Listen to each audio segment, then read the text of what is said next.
Indo British advanced pain clinic, నొప్పి మాయం, surgery దూరం. For appointments 9155515563.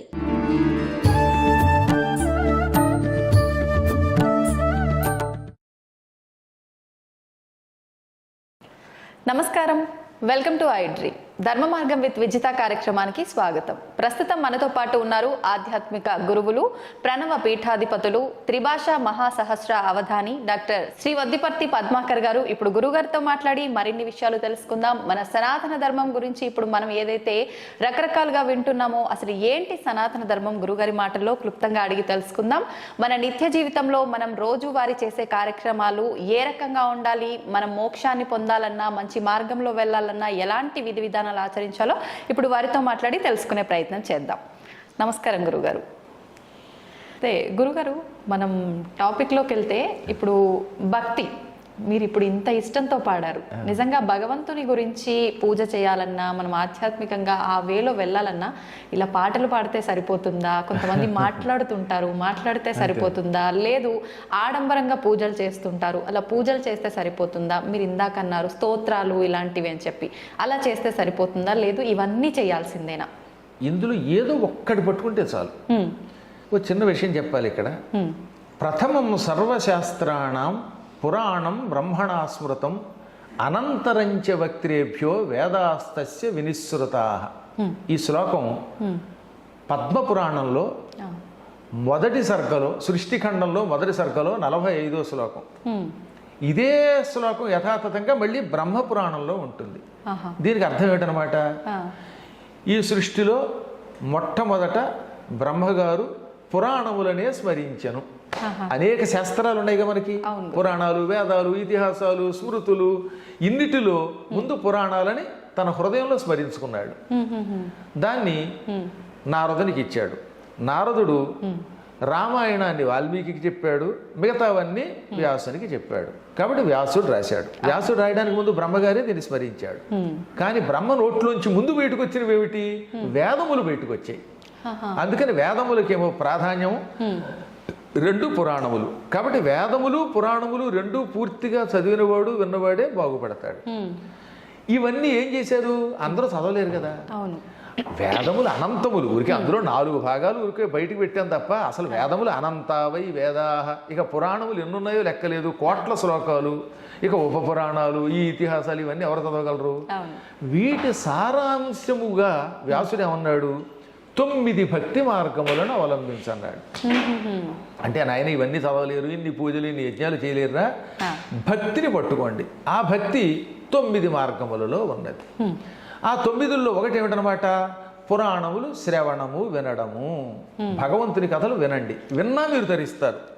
అన్నీ చేయలేకపోతే ఏం చేయొచ్చు అనమాట? ఏ పద్మాకర్ గారు చెప్పిన పురాణాలు యూట్యూబ్లో ఉంటాయి. మొన్న చెప్పారు ఏకంగా 10,000 గంటల కంటే ఎక్కువ నైట్ నా పురాణాలు. 10,000 గంటల పద్మాకరని కొట్టేస్తే వచ్చేస్తే వరుసగా మొత్తం 18 పురాణాలు నేను చెప్పాను. పూర్వం చెప్పిన వాళ్ళు యూట్యూబ్ లేవు కనుక లేవు. అంత పూర్వం కూడా పెద్దలు ఎంతో మంది చెప్పుంటారు కదా. కానీ ఇప్పుడు నా అదృష్టవశాత్తు యూట్యూబ్లో నా శిష్యులు పెట్టారు, వాళ్ళు గొప్పవాళ్ళు. అది మీ అదృష్టం కాదు గురువు గారు, మాలాంటి వాళ్ళ అదృష్టం. అవి ఎల్లకాలం మేము వినగలుగుతాం, ఉండిపోతున్నాయి కదా. ఆ విధంగా బ్రహ్మశ్రీ వద్దిపర్తి పద్మాకర్ అఫీషియల్ ఛానల్ అని పెట్టి అందులో పెట్టారు. కోడే జగదీష్ గారని డెమాయిన్లో ఉంటారు, అయోవా స్టేట్లో. ఆ మహానుభావుడే ఈ ఛానల్ నాది పెట్టి తద్వారా ఇవన్నీ అందులో అప్లోడ్ చేయించారు. శిష్యులందరినీ పెట్టి ఎంతోమందిని అందులో ఇన్వాల్వ్ చేసి. కాబట్టి మొత్తం ఈ పురాణములలో ఎంతో కొంత వినండి.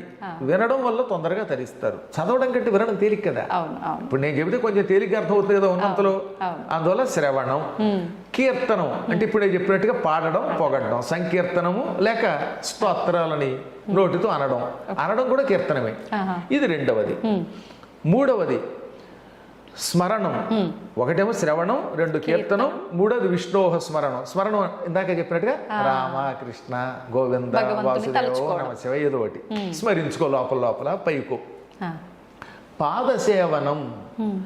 పాదసేవ అంటే ఇప్పుడు విష్ణువో శివుడో నా పాదాలని సేవించే భాగ్యం మనకి ఎవరుగా? మహాత్ములను సేవించుము. అది పాదసేవనం అంటే. మీ తల్లిదండ్రులు వాళ్ళు దేవతా స్వరూపులు, మీ గురువులు దేవతా స్వరూపులు, వాళ్ళకి పాదసేవ చెయ్యి. కుంటివాళ్ళు, పాపం గుడ్డివాళ్ళు, నిజంగా అలా అనకూడదు, దివ్యాంగులని పేరెట్టారు మన ప్రధాని గారు. అటువంటి పుణ్యాత్ములకి సేవ చేయి, పాదసేవ చేయి. లేదా వాడికి ఏదో అన్నం పెట్టు. ఇదంతా భగవంతుని పాదసేవ. ఓకే. ఆ తర్వాత అర్చనం, ఇదో పూజలు చేయటం, పువ్వులతో పూజో లేకపోతే ధూపదీపాలతో షోడశోపచారాలతో గుళ్ళోకి వెళ్ళి అర్చనం చెయ్యి. వందనం, నమస్కారం చెయ్యి, భగవంతుడికి భగవద్భక్తులకి పెద్దలకి నమస్కారం చెయ్యి. దాస్యం, సేవ చెయ్యి. ఇప్పుడు ఆంజనేయుడు ఉన్నాడు కాబట్టి ఆయనకి అదృష్టవశాత్తు రాముడు ఎదురుగుండా ఉన్నాడు కనుక సేవ చేశాడు. లేదా ఇంకొక ఆయనకి ఏ దేవుడో కనబడ్డాడు, అక్రూరుడు ఉన్నాడు ఆయనకి కనబడ్డాడు చేశాడు. ఇప్పుడు ఈ కలియుగంలో దాస్యం ఎలా చేస్తాం, భగవంతుడు కనబడటం లేదు అందరికీ. అందుకనే ఉన్నారు గుడులను బాగు చెయ్యి, గుడులకు వెళ్ళి దాన్ని శుభ్రం చెయ్యి. అందుకే మా సత్సంగం తరపున గుడి బడి అని ఒకటి పెట్టాం. మా వాళ్ళు ఇప్పటికి 10 సంవత్సరములుగా మొత్తం భారతదేశంలో ఉన్న ఆలయాలని బాగు చేస్తారు. అమ్మ చెబితే ఆశ్చర్యపోతారు. పండరీపురం వెళ్ళారు, పాండురంగ ఆలయానికి. ఆ ఆలయం అంతా శిథిలావస్థకు వచ్చి పాడైపోయి గుళ్ళు మీద మొక్కలు కూడా లేచిపోయాయి. 5 లక్షలు ఇస్తే కానీ బాగు చేయమన్నారట కూలివాళ్ళు. పాపం అంత డబ్బులు అక్కడ లేవు. ఇంతలో మా వాళ్ళంతా వెళ్ళారు, ఒక 500 మంది. బెంగుళూరు నుంచి, అమెరికా నుంచి, హైదరాబాద్ నుంచి వాళ్ళంతా. 500 మంది. యూట్యూబ్లో ఉంటుంది చూడండి, గుడి బడి పండరీపురం. ఈ 500 మంది వెళ్ళి 3 రోజులుండి మొత్తం గుడిని 5 లక్షలు ఇస్తే కానీ బాగు చేయలేమన్న గుడిని తమ సొంత ఖర్చులతో వెళ్ళి చేసి వచ్చేశారు. వాళ్ళు మాకు సర్టిఫికేట్ పంపారు, అయ్యా మీ శిష్యులు ఎంత అద్భుతంగా చేశారండి, గుడిని నభూతన భవిష్యత్ అనే రీతిలో తీర్చిదిద్దారని. ఇప్పుడు ఆ గుడికి సేవ చేయటమే భగవంతుడికి దాస్యం. కష్టాల్లో ఎంతో మంది ఉన్నారు, వాళ్ళకి సేవ చేయండి, అది భగవంతుని సేవ. ఆ విధంగా గుడిని వాటిని బాగు చేసి అక్కడ కాసేపు పారాయణ చేస్తే అది పరమాత్మ సేవ అవుతుంది. అది దాస్యం అంటే. ఆ తర్వాత భగవంతుడితో స్నేహం అంటే భగవద్భక్తులతో పురాణములతో స్నేహం చేయండి. ఆత్మ నివేదనం, నిన్ను నువ్వు పరమాత్మకి సమర్పించుకో, నా సమస్తం పరమాత్మది అనుకో. ఈ విధముగా శ్రవణం, కీర్తనం, విష్ణోహ స్మరణం, పాదసేవనం, అర్చనం, వందనం, దాస్యం, సఖ్యం, ఆత్మనివేదనం, ఇందులో ఏ ఒక్కదాన్ని పట్టుకున్నా తరిస్తాం. 9 పట్టుకుంటే ఇక వాడికి తిరుగులేదు. ఇప్పుడు ఈ చెప్పింది ఎవరనున్నారు, ప్రహ్లాదుడు చెప్పాడు వాళ్ళ నాన్నకి. ఇది ప్రహ్లాదుడు చెప్పిన భాగవత శ్లోకం. పోతన గారు అందంగా తెలుగులో ఇంకా బాగా అనువాదం చేశాడు. తను హృద్భాషల సఖ్యమున్, శ్రవణమున్, దాసత్వమున్, వందనార్చనముల్, సేవయు, ఆత్మలో ఎరుకయున్, సంకీర్తనల్ చింతనం వను, ఈ 9 భక్తి మార్గముల సర్వాత్మున్ హరిన్నమ్మి సజ్జనుడై ఉండుట భద్రమంచుతలతున్ సత్యంబు దైత్యోత్తమా. ఎంత చక్కగా చెప్పాడు. కాబట్టి ఇందులో ఒకటి పట్టుకున్నా చాలు. ఓ పరుల కోసం ఆడంబరం అక్కర్లా. ఓ 100 కొబ్బరికాయలు కొట్టేస్తే అనే ప్రత్యక్షం కాడు. ఊరికే కేవలం పాలు పోసినంత మాత్రం చేత శివుడు ప్రత్యక్షం కాడు. నిజమైన భక్తితో ఒక్క చుక్క నీళ్లు పోసినా సంతోషిస్తాడు. చిత్రం చెప్పమంటారా? రాజశేఖర చరిత్ర అని ఒక కావ్యం ఉన్నది. రాజ అంటే చంద్రుడు, రాజశేఖరుడు అంటే ఏమిటి? చంద్రశేఖరుడు అనగా శివుడు. ఆ చరిత్రని అష్టదిగ్గజాల్లో శ్రీకృష్ణదేవరాయల ఆస్థాన విద్వాంసులు 8 మంది ఉన్నారు. అష్టదిగ్గజాలు అంటారని విన్నారు కదా. అందులో ఆఖరు ఆయన మాదయ్య గారి మల్లన్న ఆయన రాశాడు. అందులో ఏమన్నాడు తెలుసా? ఒరే ఎందుకురా ఇంత కష్టం, మీరు తరించాలంటే ఓ చిన్న చిట్కా చెబుతానన్నాడు ఆయన. ఏమిటిటది? నీలకంఠుని శిరసుపై నీళ్లు జల్లి పత్తిరిసుమంత ఎవ్వాడు పారవైచు, కామధేనువు వానింటి గాడి పసర మల్ల సురశాకి వానింటి మొల్ల చెట్టు. శివలింగం దగ్గరికి వెళ్ళు. నీలకంఠుడు అంటే శివుడు. ఆ శివుడి దగ్గరికి వెళ్ళి అభిషేకం చేయలేకపోయాం అనుకో. ఇప్పుడు మీరు శివరాత్రికి శ్రీశైలం వెళ్ళారు, ఇంత జనంలో మిమ్మల్ని లోపలికి రానిస్తారా? రానివ్వరు. అప్పుడు మీకు అభిషేకం చేయాలనిపించింది, ఏం చేస్తారు? అప్పుడు ఇన్ని చుక్కలు నీళ్లు తీసుకుని దూరం నుంచి అలా చల్లండి. ఆయన మీద పడినా పడకపోయినా దూరం నుంచి జల్లితేట ఏది అలా జల్లితే, నాయన నా దగ్గరికి రాలేకపోయావా, కానీ నువ్వు భక్తితో జల్లావు, ఇది నాకు మహన్యాసపూర్వక ఏకాదశి రుద్రాభిషేకం అనుకుంటాట ఆయన. అందుకని నీలకంఠుని శిరసుపై నీళ్లు జల్లి, అందులో భక్తి కూడా లేకపోవచ్చు ఒక్కోసారి, ఏదో దూరంలో ఆత్రంతో అలా జల్లేశారు, అది అభిషేకం అనుకుంటున్నాడు ఆయన. ఇంకా ఆయన మీద 1,00,000 వెల్వార్చనో లేకపోతే కోటి పత్రిలో పూజ చేద్దాం అనుకున్నారు, కానీ కుదరట్లేదు. ఎందుకంటే గుళ్ళోకి వెళ్ళనివ్వడం లేదు కనుక, జనాలు ఎక్కువ ఉన్నారు. అప్పుడు దూరం నుంచి ఒక పత్రి విసిరేయండి. పత్రి సంస్కృతం, తెలుగులో పత్తిరి అది వికృతి అంటారు. ఇక్కడ పత్తిరి అని ఎందుకన్నాడు తెలుసా? నువ్వు మనస్ఫూర్తిగా పూజ చేయలేకపోతున్నావు, విసురుతున్నావు, అందుకని అది వికృతి పూజ. దూరం నుంచి అలా విసిరితే ఆయన ఏమనుకుంటాడు? పాపం వాడు భక్తుడే, దగ్గరికి రాలేకపోతున్నాడు జనాలు ఉండడం వల్ల, అయినా విసిరాడు, ఇదే నాకు 1,00,000 వార్చన అనుకుంటున్నాడు. అలా సంతోషపడిపోయి ఎప్పుడు నీ మనస్సులో ఆయన మీద ప్రేమ ఉన్నప్పుడు, నేను ఆయన్ని పూజించాలి కానీ కుదరడం లేదు, నాకు ఆడంబరం లేదు, నేను ఎక్కువ పత్రి వేయలేను, నీళ్లు పోయలేను, అభిషేకం చేయలేను, టైం లేదనుకుని అన్ని నీళ్లు తల్లి ఓ పత్రి విసిరితే అదే అభిషేకం, అదే పత్రి పూజగా భావించి ఆయన ఏం చేస్తాడు? వెంటనే కామధేనువుని మన ఇంట్లో కట్టేస్తాడు. నీళ్లు తల్లినందుకు కామధేనువుని మన ఇంట్లో కట్టాడు. కామధేనువు మన ఇంట్లోకి వస్తే లాభం ఏమిటి? కామధేనువు స్వర్గంలో ఉంటుంది, పాల సముద్రం చిలికితే పుట్టింది, ఆవు దగ్గరికి వెళ్ళి ఏం అడిగితే ఇది ఇస్తుంది. కామధేను లక్షణం ఏమిటి? కోరిన కోరికలు ఇస్తుంది. కామము అంటే కోరిక, కోరినవి ఇస్తుంది కనుక ఆ ధేనువుని, ఆవుని కామధేను అన్నారు. అప్పుడు మీరు ఆ కామధేనువుని ఏది, ఆయనేమో ఇన్ని నీళ్లు తల్లినందుకు కామధేనువు మీ ఇంట్లో పెట్టాడు కనుక, కామధేనువు నేను ఇల్లు కొనుక్కోవాలనుకుంటున్నాను, జూబ్లీ హిల్స్లో ఒక్క అపార్ట్మెంట్ ఒక ఫ్లాట్ ఇప్పించవా అంటే ఇచ్చేస్తున్నది, నిజంగా చిత్తశుద్ధితో వేస్తే. ఆ తర్వాత ఏం చేశాడు ఆయన? పత్రి విసిరినందుకు ఇంట్లో కల్పవృక్షాన్ని నాటాట. సురశాఖి అంటే కల్పవృక్షం. అల్ల సురశాఖి ప్రసిద్ధికెక్కిన కల్పవృక్షం వానింటి మొల్ల చెట్టు, మీ ఇంట్లో మొల్ల చెట్టు నాటినట్టుగా ఓ మల్లె చెట్టు నాటినట్లుగా నాటేస్తాడు. ఇప్పుడు కల్పవృక్షం మీ దొడ్లో ఉంటే లాభం ఏమిటి? కల్పవృక్షం కూడా అంతే, ఏదడిగితే దిస్తుంది. నాకు ఐ డ్రీమ్ ఛానల్ నుంచి పద్మాకర్ గారి దగ్గరికి వెళ్ళడానికి ఆకాశంలో వెళ్ళేందుకు ఒక చిన్న విమానం అంటే ఇచ్చేస్తుంది. అప్పుడు ఈ ట్రాఫిక్లో ఇరుక్కుని లేటుగా రావక్కర్లేదు. అలాగే ఏదో కాస్త ఆకలిస్తే మీ లెవెల్లో మీరు ఏదో పండో, ఓ ఇడ్లీయో, ఓ దోశో, లేదా పాయసమో, ఇంకేమైనా, అవన్నీ నేను నా నోటితో ఉచ్చరించలేను అనుకోండి, ఏం కోరుకుంటే ఇస్తుంది. ఆ విధముగా స్వామివారు ఇన్ని నీళ్లు తల్లితే, ఒక పత్రి వేస్తే కూడా సంతోషపడిపోయి కోరికలు తీరుస్తాడని అర్థం. కాబట్టి మనకి భక్తి ముఖ్యం, 10 మంది కోసం ఆడంబరం అక్కర్లేదు. గురుగారు, ఇప్పుడు మీరు అన్నారు తెలిసి తెలియక కూడా మనం అలా భగవంతుడిపై నీళ్లు చిలకరిస్తే చాలు ఆయన అనుగ్రహించాడు అని చెప్పి. మరి కొంతమంది ఎన్నో రకాల పూజలు చేస్తూ ఉంటారు, నిజంగా భక్తితోనే చేస్తుంటారు అనిపిస్తుంది మన వరకైతే చూస్తుంటే. అయినా కూడా కోరికలు తీరకపోగా చాలా రకాల ఇబ్బందులు పడుతూ ఉంటారు. ఇంకా విరక్తి వచ్చేస్తుంటుంది వాళ్ళకి, అసలు నాకు భగవంతుడికి ఎన్ని పూజలు చేసినా వ్యర్థం, అసలు భగవంతుడు లేడు, రాయి అని చెప్పి మూర్ఖంగా మాట్లాడే దశకు కూడా వెళ్ళిపోతున్నారు. ఎందుకు అవుతుందంటారు అలాగా? అదే ఇప్పుడు మీకు చెప్పవలసింది ఏంటంటే, ఒక్కొక్కళ్ళకి రోగ నిరోధక శక్తి ఎక్కువ ఉంటే డాక్టర్ గారి దగ్గరికి వెళ్ళగానే ఒక్క టాబ్లెట్తో తగ్గుతుంది. ఒక్కొక్కళ్ళ శరీరం చాలా పాడైపోయి ఉంటుంది, అది ఒక్క దెబ్బకి తగ్గదు. కొంతకాలం ఓపిగ్గా కోర్సు వాడితేనే మందు తగ్గుతుంది. ఓ మామిడి చెట్టు మీకు ఇచ్చాను అనుకోండి, అది నాటిన వెంటనే పళ్ళిస్తుందా? ఇవ్వదు. నేల ముందు బాగుండాలి. ఏముండాలి? నేల ముందు సాగు నేల, మంచి ఒక సారవంతమైన నేల అయితే అందులో నాటితే దాన్ని కొంతకాలం జాగ్రత్తగా పోషిస్తే, నీళ్ళు అవి పోసి పెరిగాక పళ్ళు ఇస్తుంది. ఇప్పుడు మనం చేసే పూజలు ఇవన్నీ మన కర్మలే. ఇవన్నీ ఫలించడానికి కొంచెం సమయం పడతాయి. కొందరికి వెంటనే ఎందుకు ఫలిస్తుందంటే వాడి భక్తిలో పరాకాష్ఠ స్థితి ఉంది. అంటే వాడు సారవంతమైన నేల లాంటి వాడు, విత్తనం గొప్పది, తొందరగా ఫలిస్తుంది. హైబ్రిడ్ ఇది. కొన్ని తొందరగా ఫలించవు. అలాగే కొంతమందికి తొందరగా ఔషధం పనిచేస్తుంది, కొందరికి ఫలించదు. వారి శరీరాన్ని బట్టి, వారి మనస్సుని బట్టి, ఇచ్చే మందుని బట్టి ఫలితం ఉంటుంది. మనం పూర్వజన్మలోనూ ఈ జన్మలోనూ చేసిన కర్మలు తొలగడానికి కొంతమంది ఎక్కువ కాలం ఎదురు చూడాలి, కొంతమందికి తొందరగా ఫలిస్తాయి. అందువల్ల ఓపిగ్గా చెయ్యవలసిందే. ఇప్పుడు మీకు ఉద్యోగం కోసం ప్రయత్నిస్తున్నారండి, ఒక్కొక్కటి ప్రతిభని బట్టి ఏమవుతుంది, ఇమీడియట్గా సెలెక్ట్ అవుతున్నాడు.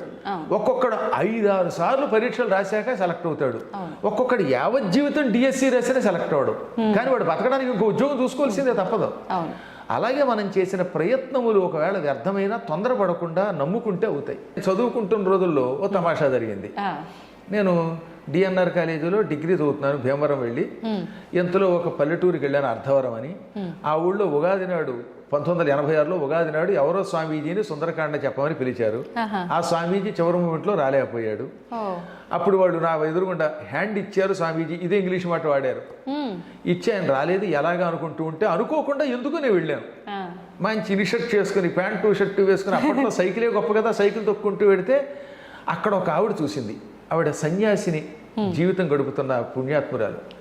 నా ముఖం చూసిందమ్మా. చూసి చూడగానే ఏమండి ఈ సుందరకాండ చెప్పగలడు, రేపు చెప్పమంది. ఆ రోజు అమావాస్య, రేపటి నుంచి ఉగాది, మీరు సుందరకాండ చెప్పండి అంది. నేను ఎవరో తెలియదు. నేను కూడా పోని ఇదేమిటి నేను చెప్పడం ఏమిటి అనకుండా అలాగే అనేసాను. వెంటనే మా నాన్నగారి దగ్గరికి వచ్చాను.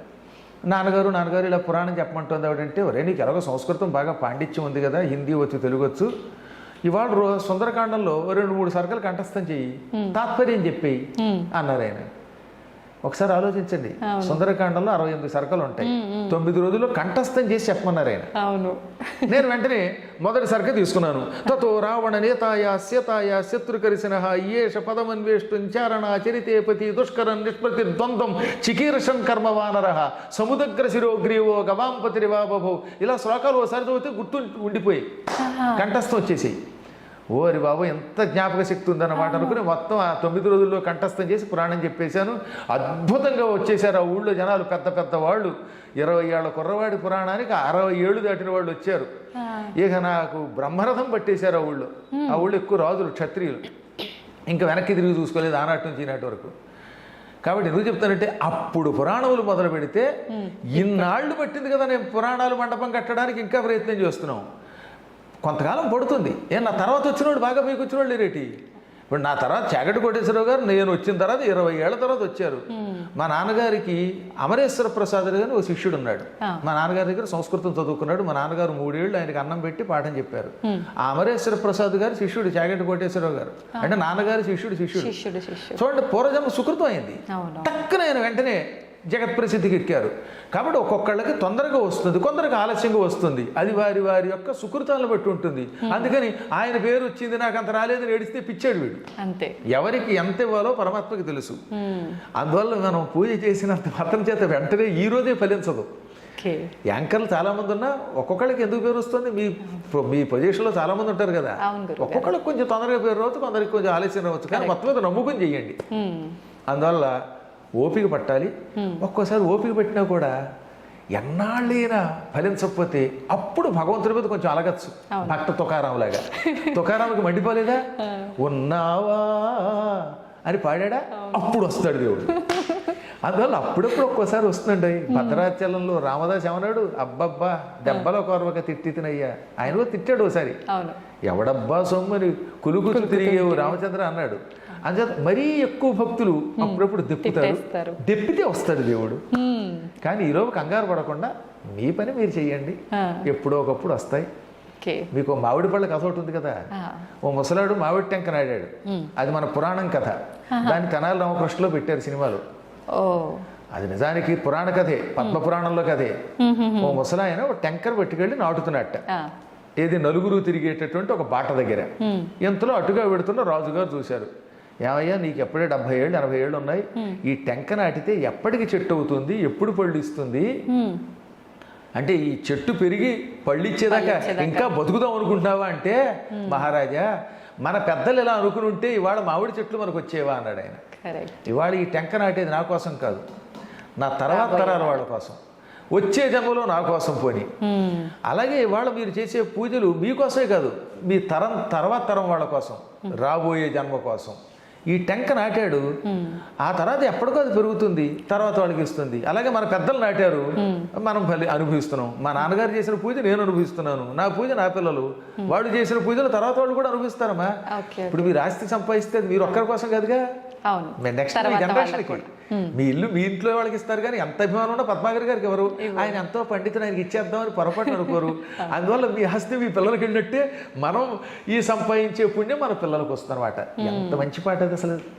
పుణ్యంతో పాటు మనం చేసిన పాపపు కర్మ కూడా వెళ్తుందా గురుగారు? గ్యారంటీగా పుణ్యమైన పాపమైన ఏదైనా వారసులకు వెళ్ళవలసిందే. అది ఎక్కువైతే ఇక్కడ అనుభవిస్తాం. అత్యుత్కటై పుణ్యపాపై ఇహైవ ఫలమస్సునుతే. ఎక్కువగా చేసిన పుణ్యం పాపం ఇక్కడే ఇప్పుడు అనుభవిస్తాం, కొంచెం తక్కువ చేస్తే కొంచెం ఆలస్యంగా అనుభవిస్తాం. కాబట్టి పూజలు చేసేవాళ్ళు కొంచెం ఓపిక పట్టాలి. పాపాలన్నీ తుడిచేదాకా చూసుకోవాల్సిందే. మనం ఆ పాటనే గుర్తుపెట్టుకోవాలి. నాటేది ఒక్క మొక్క వేసేది 100 కొమ్మ కొమ్మ కొమ్మ విరగబూసి వేలాదిగా.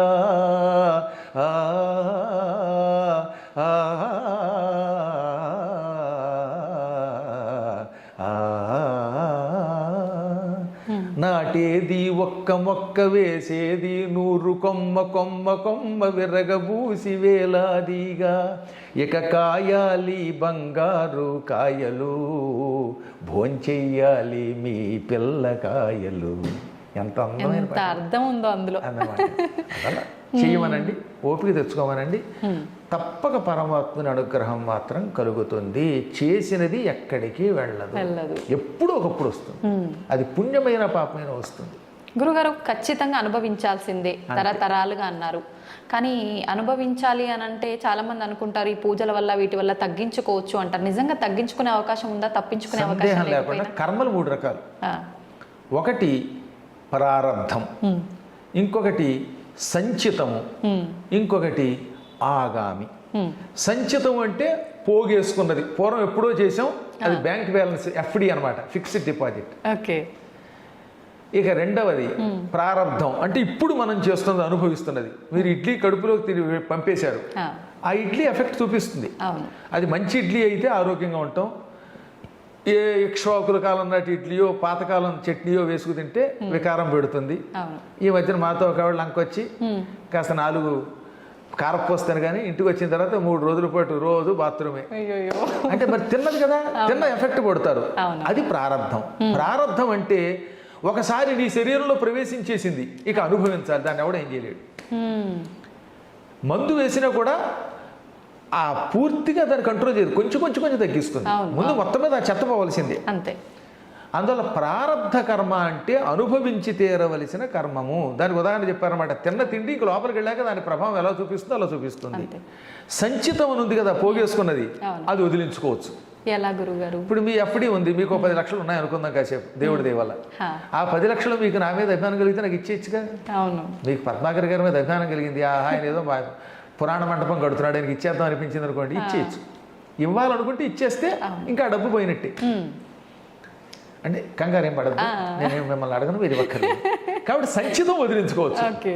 ఆగామి అంటే భవిష్యత్తులో చేయబోయే పనులు, ఇవి కూడా మనం అదుపులో పెట్టుకోవచ్చు. మనం కావాలంటే కొన్ని పనులను అదుపులో పెట్టుకోవచ్చు, అవి తొలగించుకోవచ్చు. ఈ సంచితము ఆగామి తొలగించుకోవడానికి ఈ అర్చనలు, పూజలు, ప్రయత్నాలు పనికొస్తాయి. ప్రారంధం మాత్రం చచ్చినట్టు అనుభవించాలి. కానీ అక్కడే ఉన్నది. ఎక్కువ భక్తితో భగవంతుని పట్టుకోవడం ఎటువంటిది అన్నారు అంటే, ఒక అపవిత్ర ఆహారం తిన్నారు, పనికిమాలిన ఆహారం, దాని ఎఫెక్ట్ వల్ల చచ్చిపోకుండా మందు వేసుకుంటే ఏమవుతుంది, కొంత నీరసం వచ్చినా తగ్గుతుంది, ఏదో వాంతులు అయ్యింది, తర్వాత మందు వేస్తే కట్టుబడుతుందా లేదా. అలా ప్రారంధంలో కొంత తగ్గించుకుంటాం. కాబట్టి కర్మలను కూడా మనం భగవదర్చనతో కొంతవరకు నియంత్రిస్తాం, కానీ పూర్తిగా నియంత్రించలేము, ఎంతో కొంత అనుభవించాలి. ఒక్క సద్గురువుల అనుగ్రహం, నిజమైన సద్గురువు నేను చెప్పేది. ఇవాళ అందరూ సద్గురువులు అనుకోండి, ఎవడబడితే వాడు జాయ చక్రాంత కంటే ఎక్కడ కుదురుతుంది. ఇప్పుడు మేము మీకు ఒక మార్గం చూపిస్తాం, కానీ పూర్తిగా మిమ్మల్ని బాగు చేయలేము. కరెక్టే. ఇలాగా మోసం చేస్తున్నారు కొంతమంది. ఎవడికాడే నేనే సద్గురువుని అంటాడు. ఏం సద్గురువు? అసద్దు గురువులు ఇవి. ఇవి ప్రమాదకరమైనవి. గురువు ఒక మార్గం చూపిస్తాడు కానీ సంపూర్ణంగా అనుగ్రహించలేడు. కానీ అరుదుగా కొంతమందిని అనుగ్రహించగలుగుతారు, అందరినీ చేయలేము. ఎక్కడో ఏ విశ్వామిత్రుడు లాంటి వాడో త్రిశంకుడిని స్వర్గానికి పంపగలిగాడు, కానీ అందరినీ పంపగలవా? ఏ వశిష్ఠుడో ఎవరినో పంపించాడు. అందువల్ల అరుదుగా కర్మలను కూడా తగ్గించి వాళ్ళని ముక్తికి పంపించే శక్తి కలిగిన వాళ్ళు కొందరు ఉంటారు, కానీ అది కొంచెం కష్టం. మార్గం చూపిస్తారు, కాబట్టి కొంత కర్మ అనుభవించక తప్పదు అన్నమాట. ఓకే గురువుగారు, దైవాంశ సంభూతుడు అని చెప్పి మనుషుల్ని అంటూ ఉంటారు కొంతమంది, కారణ జన్ములు అని, దైవాంశ సంభూతుడు అని అంటే ఏంటి గురుగారు? నిజానికి ఈ ప్రపంచంలో అందరూ దైవాంశ సంభూతులే. దేవతా శక్తి లేకుండా అసలు మీరు పుట్టరు. కానీ అది కొంతమందిలో ఎక్కువ ఉంటుంది, కొందరిలో తక్కువ ఉంటుంది. అందువల్ల ఇప్పుడు మీరు చక్కగా మాట్లాడి వ్యాఖ్యానం చేస్తున్నారే, ఈ వ్యాఖ్యానం చేసే మాట ఆ దేవతలు ఇచ్చింది. అందులో మీరు దైవాంశంభూతురాలే. ఒక ఆయన బాగా కెమెరాను పట్టుకుని చక్కగా షూట్ చేస్తారనమాట. ఓహో, ఈయన ఈ యాంగిల్లో అయితే బాగుంటాడు, పద్మాకర్ గారు ఇలా అందంగా ఉంటాడని. కొన్ని ఛానల్స్ వాళ్ళు నన్ను చూపిస్తారు, కర్మ ఇంత తెల్లగా ఉన్న నేను కూడా అక్కడ నల్లగా కనపడతాను అంటే వాడికి అందులో దైవాంశం తక్కువ ఉందనమాట అందులో. కాబట్టి ఆయనకి కెమెరాలు ఆ రంగంలో ఉన్నది. కొందరు బాగా పాడతారు, కొందరు బాగా మాట్లాడగలుగుతారు, కొందరు తినగలుగుతారు. తినడం కూడా దైవాంశే, తింటే అరుగుతుందిగా. కాబట్టి అందరం కారణ జన్ములే. తానెందుకు పుట్టాడో తెలుసుకుని ఆ కారణమును సఫలీకృతం చేసుకున్నవాడు ధన్యాత్ముడు. కొందరికి తెలియదు తాను ఎందుకు పుట్టామో, పట్టించుకోరు, ఆ శక్తుల్ని వృధా చేసుకుంటున్నారు. అందువల్ల మనం సాధన చేస్తే దైవాంశతో పుట్టిన మనం దైవం అవ్వచ్చు. సాధన చేయకపోతే దైవాంశతో పుట్టిన ఎందుకు పనికి రాకుండా అయిపోతాడు. ఎంతో మంది అలాగే మట్టిలో పుట్టి మట్టిలో కలిసిపోతారు, పుట్టలో చెదలు పుట్టినట్టుగా పుడుతున్నారు. కాబట్టి సాధన చేసి ప్రతి వ్యక్తి గొప్పవాడు అవ్వచ్చు. అందుకే భీష్ముడు చెప్పాడు మహాభారతంలో, ఎక్కడ విరాట పర్వంలో, ఉత్తర గోగ్రహణం ఉంటుంది కదా, పాండవులు మారువేషంలో ఉన్నారేమో పట్టుకోవడానికి, విరాటరాజు గారు ఆవుల్ని పట్టుకోవడానికి దుర్యోధనాదులు వెళ్ళారు ఉత్తరం దిక్కున ఉన్న ఆవుల్ని పట్టుకోవడానికి. అప్పుడు ఆయన పాండవులు ఎందుకు వల్ల గొప్పవాళ్ళు అవుతారో చెప్పాడు దుర్యోధనాదులతో. నల్లవు నిక్కమాడె నృపనందను ముందట ద్రోణుడొక్కడు తెల్లముగాగా బాహుబల ధీబల దైవ బలంబులప్ప వర్తిల్లుదురు అన్నాడు ఆయన. అంత పద్యం అక్కర్లేదు కానీ ఈ ఒక్క ముక్క మనకు కావాలి.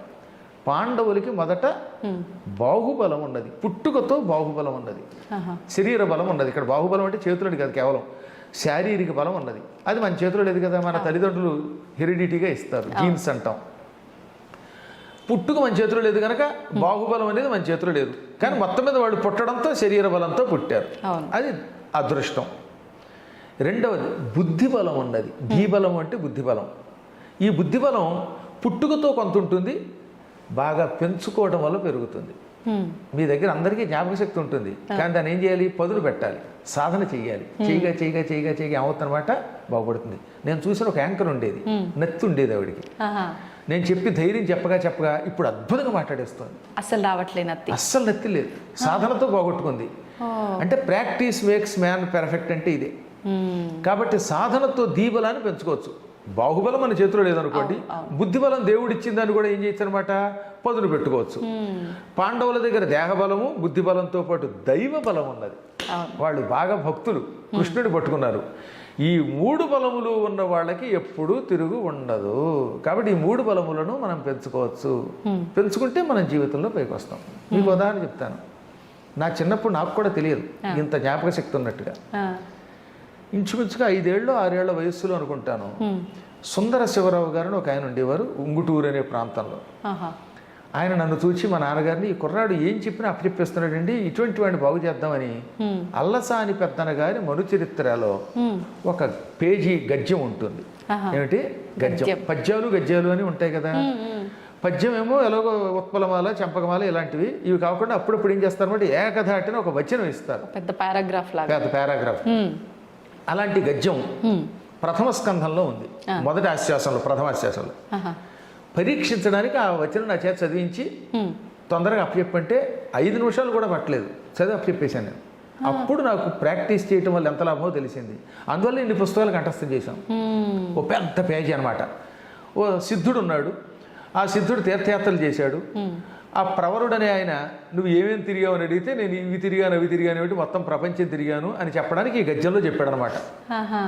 అది ఎట్లుండే వినుము గృహస్థరత్నంబ లంబమాన రవిరథ తురంగ శృంగార చారు చామరచ్చట ప్రేక్షణ క్షణోద్గ్రీవ చమర సముదయంబగు ఉదయంబునంగల విశేషంబులు శేషపడికి నేను లెక్కింప శక్యంబే అంధకరిపు కంధరావాస వాసుకి వియోగ భవ దుర్వ్యథా భోగ భోగిని భోగ భాగ పరివేష్టిత పటీర విటపి వాటిక వేల్లదేలా లతా వలయంబగు మలయంబునంగల చలువకు విలువయ్యది అకటకట వికట కోట కోటి విటంక శృంగాట గాఢోకమాన జరదిందు బింబగళదమృత దుర్దిన ఆర్ద్రీకృత సల్లకి పల్లవ ప్రభంజన పరాంజన హస్తిహస్తంబుగు మణిప్రస్తరంబుల విశ్రాంతి చింతించిన మేనం పులకలిప్పుడు బొడమెడు స్వస్వ ప్రవర్ధిత వర్ధిష్ణు ధరణీరుహ సందోహ దోహద ప్రధాన సమాన ఖేల దైల బిల విలాసిని విలాస వాచాల తులా కోటి కలకలా హూయమాన మానస మదాలస మరాళంబగు రజత శైలంబు నోలంబులం కాలగడు విహార ప్రదేశంబులం కన్న సంస్కృతి క్లేశంబులు వాయవే సతత మదజల శ్రవణ పరాయణైరావణ విషాణ కోటి సముట్టంకిత కటక పరిస్ఫురత్ కురువింద కందళ వ్రాత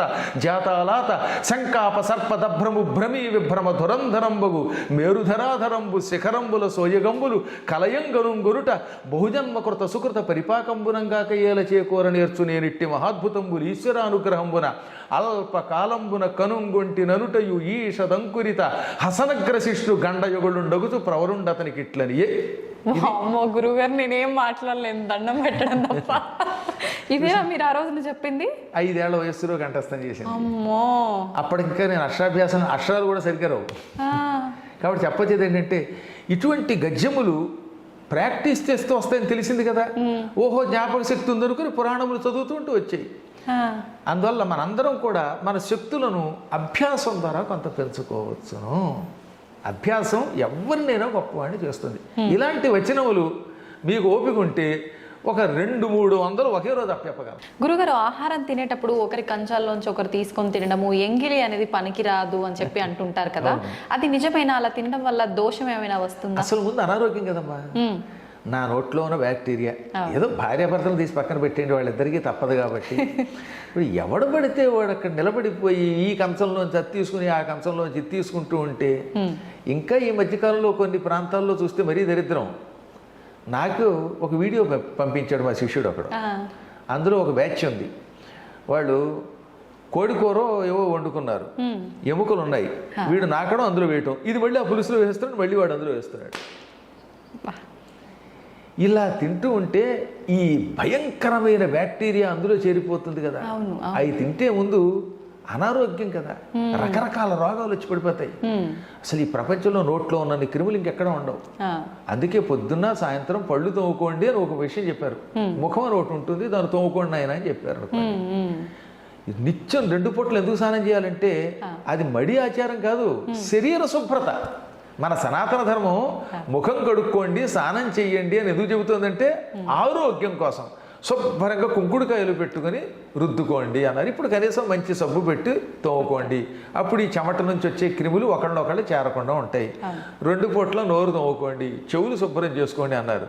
అంతేగాని మాది స్నానం మాసానికి ఒకే మారు అన్నాడు వాడు వచ్చి మా దగ్గరికి. అందుకే అత్తరు రాసుకుంటాడు వాడు.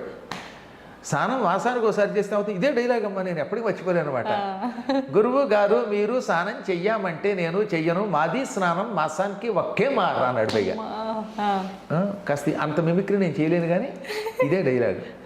అప్పుడు వాడి శరీరం నుంచి ఆ చెమటల వల్ల పురుగులు వచ్చి కురుపులు వచ్చి నోట్లోంచి దుర్వాసన వస్తూ ఉంటే అది రాకుండా ఉండడానికి సెంటు కొట్టుకుంటూ ఉంటే ఆ కంపు ఈ కంపు కలిపి ఆ సెంటు కంపుకి మనం ఫెయింట్ అయిపోతాం. నాకు ఎన్నాళ్ళైనా అన్నం తినలేకపోయిన వాడు చూశాక నేను. అందువల్ల అనారోగ్యం అది. అందువల్ల ఏమది ఈ ఎంగిలి తినడం ఉందే అది కేవలం ఆచారమే కాదు, ఆరోగ్య సూత్రం. తర్వాత మన పురాణములు కూడా చెప్పే, గరుడ పురాణములో ఒకళ్ళు ఎంగిలి ఒకళ్ళు తింటే అటువంటి వాళ్ళకి చేతులు నరికేస్తాను, వచ్చే జన్మలో చేతులు లేకుండా చేస్తానన్నాడు ఆయన, కాళ్ళు చేతులు లేకుండా చేస్తాడు ఆయన. అందుకని ఈ బఫే అనే పేరుతో జైలు పక్షుల్లాగా పళ్ళాలు పుచ్చుకుని వెళ్ళి వడ్డించుకుని ఆ చేత్తోటే తింటాడు, ఆ చేత్తో వడ్డించుకుంటాడు. మధ్య మధ్యలో ఏ పులుసు ఉన్నప్పుడు ఆ పులుసు ఇలా కారుతూ ఉంటుంది ఈ మా చేతిలోంచి, ఈ పులుసు ఆ పక్కన సాంబార్లో పడిపోతూ ఉంటుంది మళ్ళీ అందులో, ఇది మళ్ళీ వాడు తినేయడం. అప్పుడు ఏంటిది ఆ దరిద్రం చూస్తూ ఉంటే. అందుకనే మేమంటే నియమనిష్టలు కలిగిన వాళ్ళం కాబట్టి చాలా కాలం నుంచి నేను ఏ పెళ్లిలోనూ తిన్నాం. అమెరికా వెళ్ళినా నా కోసం వండి పెట్టేటటువంటి శిష్యులు ఉన్నారు, లేక నాకు ఒక్కరు నేనే వండుకుంటాను, కానీ ఈ ఆహారం చూడలేకపోతున్నాను. అందువల్ల సాధ్యమైనంత వరకు మన ధర్మాన్ని కాపాడండి. ఈ ఎంగిళ్ళు అవి తినకుండా ఉండండి. ముందు ఏహం తర్వాత పరం 2 వస్తాయి. ముందు శరీరారోగ్యం బాగుంటుంది అనమాట. గురుగారు, ఆహారం అనేది ఆహార ప్రభావం ఒక ఆరోగ్యం పైనే ప్రభావం చూపుతుంది అనుకోవచ్చు, ఆలోచనల పైన కూడా ప్రభావం, ఆలోచన మీద కూడా చూపిస్తుంది. మనం తినే ఆహారాన్ని బట్టే మనకు మార్పులు వచ్చేస్తాయి. అంటే నమ్మినా నమ్మకపోయినా ఒక కథ చెబుతాను నేను. అది కథ కాదు, జరిగిందే. మా తాతగారు ఆయన పేరు భాస్కర్రావు గారు. ఆయనకి ఒక 10,000 ఎకరాల పొలం ఉండేది. ఆ రోజుల్లో వెళ్ళి జమీందారులు ముఖాసదారులు అంటారు. తూర్పుగోదావరి జిల్లా కాకినాడ దగ్గర రామేశ్వరం అని ఒక పల్లెటూరు. కాకినాడకి ఇంచుమించుగా 10 కిలోమీటర్లే ఉంటుంది అది. ఇప్పటికి కూడా మా ఇంటి పేరు వాళ్ళు అక్కడ చాలా మంది ఉన్నారు. ఇంకా మామూలు జమీందారు కదా ఆయన ఓసారి ఏం చేశారు, ఒక స్వామీజీని భోజనానికి పిలిచారు. మా నాన్నగారు చెప్పిన కథ ఇది అనమాట. ఆ స్వామీజీ ఎక్కడ తినరు, అందుకని ఒక వంట వండి పెట్టారు. ఆవిడ బాగా నియమంతో స్నానం చేసి మడిగట్టుకుని వండుతుంది.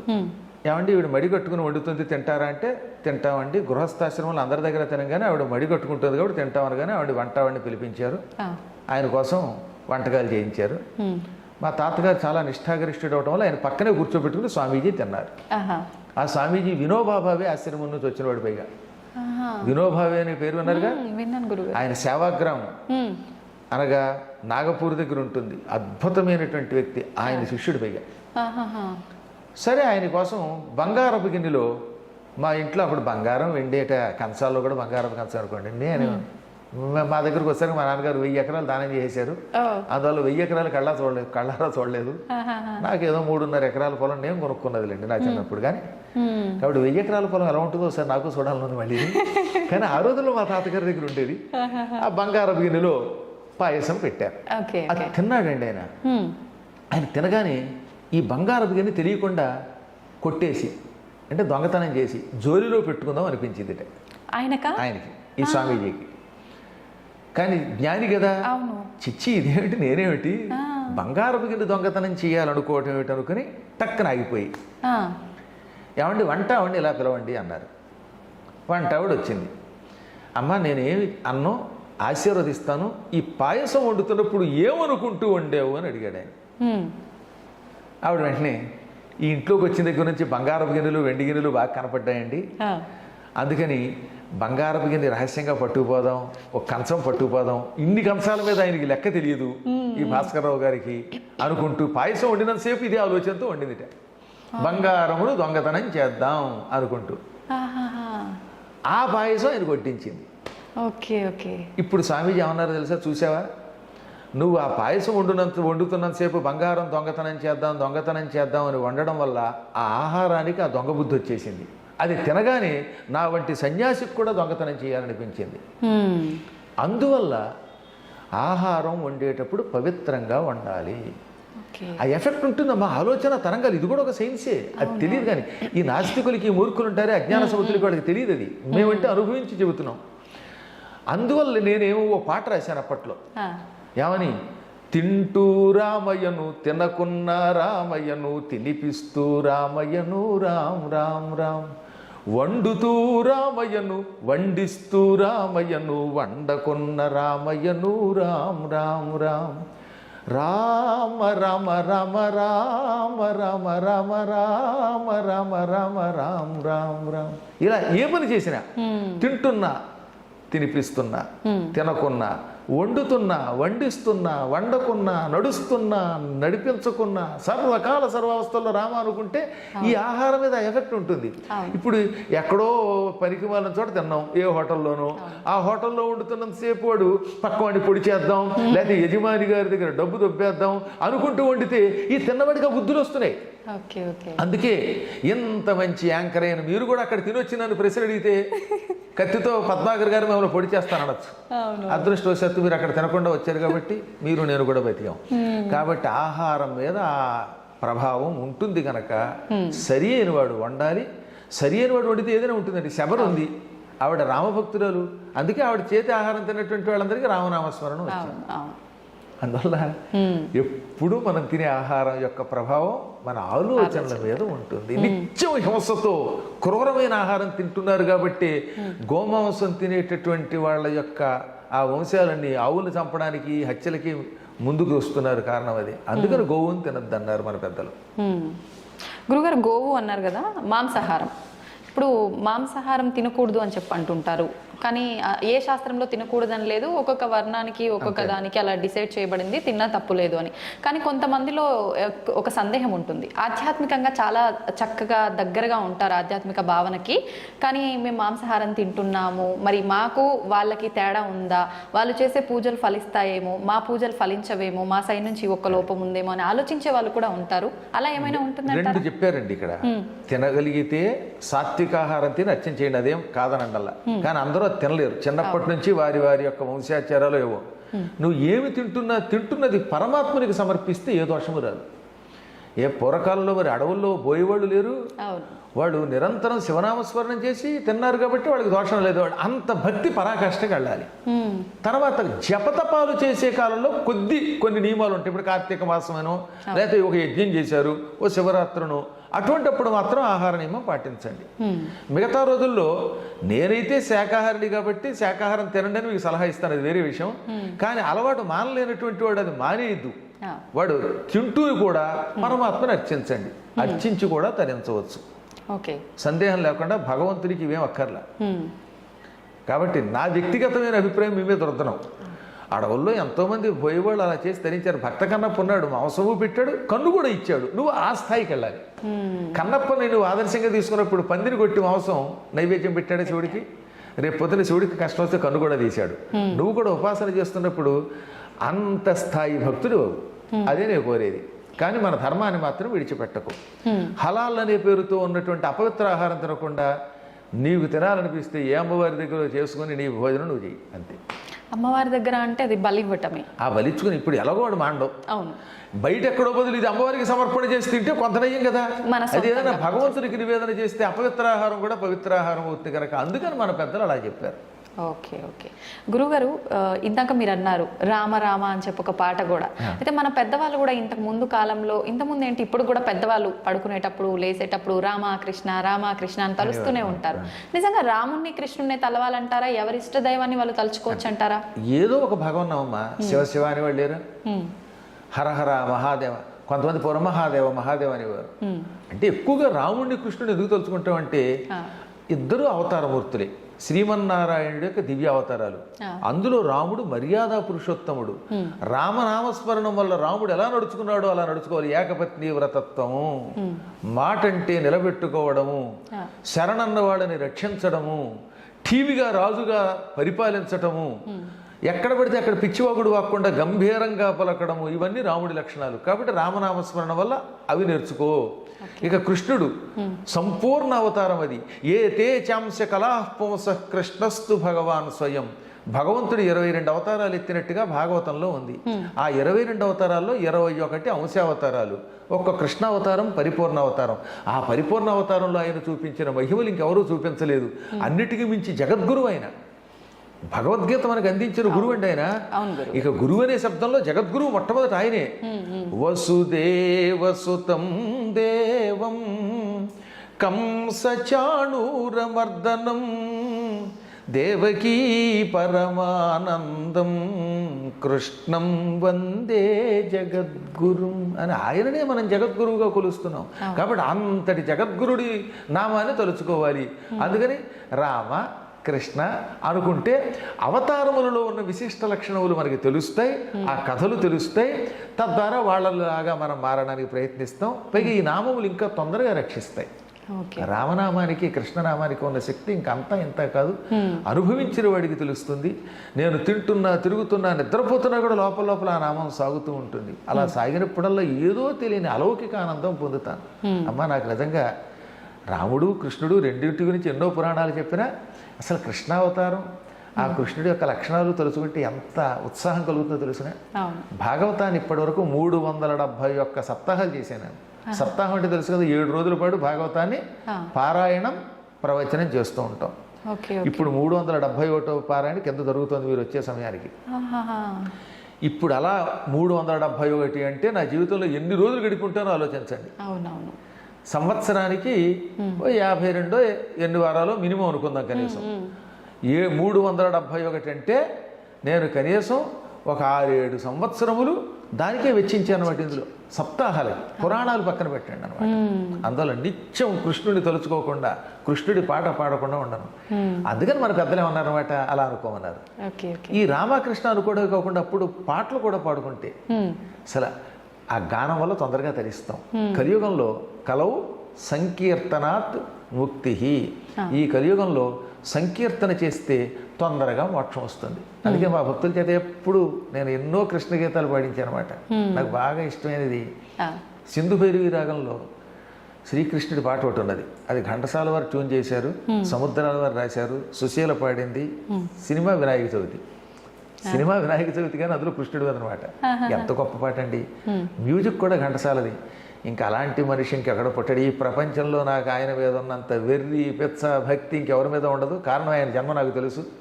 ఆయన తర్వాత ఎవడైనా అలాంటి పాటగాడు మళ్ళీ పుట్టాడు గాయకుడు అంటే. ఒక 2 లైన్లు పాడండి గురుగారు. నిన్ను నెరనమ్మితిరా, నిన్ను నెరనమ్మితిరా మోహన కృష్ణ, నిన్ను నెరనమ్మితిరా దేవా ప్రేమావతారా,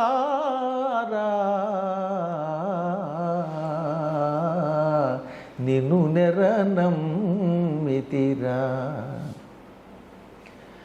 కాళియనాగుని గర్వము నణచి తాండవమాడిన యదుబాల, కాళియనాగుని గర్వము నణచి తాండవమాడిన యదుబాల, గోవర్ధనగిరి గోటిని నిలిపి, గోవర్ధనగిరి గోటిని నిలిపి గోవులగాచిన గోపాల,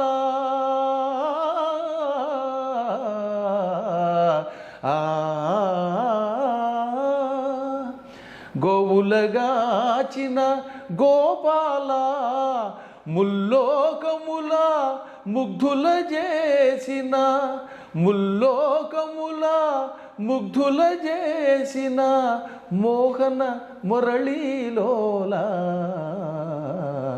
నిన్ను నెరనమ్మితిరా మోహన కృష్ణ, నిన్ను నెరనమ్మితిరా. నీ పద చింతన మీరిన మంత్రము, నీ పద చింతన మీరిన మంత్రము, నీ పద సేవకు మించిన పూజ,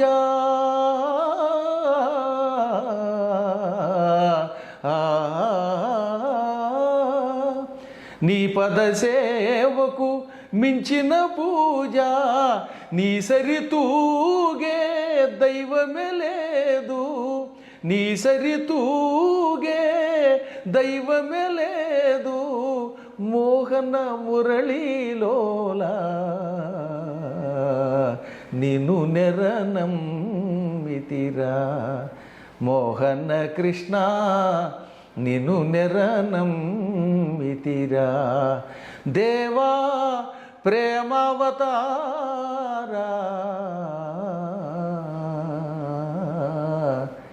నిన్ను నెరనమ్మితిరా, నిన్ను నెరనమ్మితిరా. అద్భుతంగా పాడారు గురుగారు. నిజంగా ఈ పాట వింటుంటే స్వామివారి గురించి ఎంత చక్కగా వర్ణించారనేది చాలా చక్కగా అర్థమవుతోంది. అందువల్ల వీలున్నంత వరకు రామకృష్ణ అనుకుంటే హాయిగా సుఖంగా అంతే ఈ లోకంలో గడుపుతాం, అక్కడ గడుపుతాం. అదే నా విజయ రహస్యం. మీరు నిజంగా మొత్తం భగవంతుడి పైన ఆ ప్రేమ అదంతా కూడా అర్థమైపోతుంది మీరు పాడుతుంటే కళ్ళల్లో. చాలా చక్కగా పాడారు గురువుగారు. అందువల్ల మీకు నాకు కూడా సమయం లేదు కనుక ప్రస్తుతానికి ఇక్కడికి ఆపుకుందాం మనం.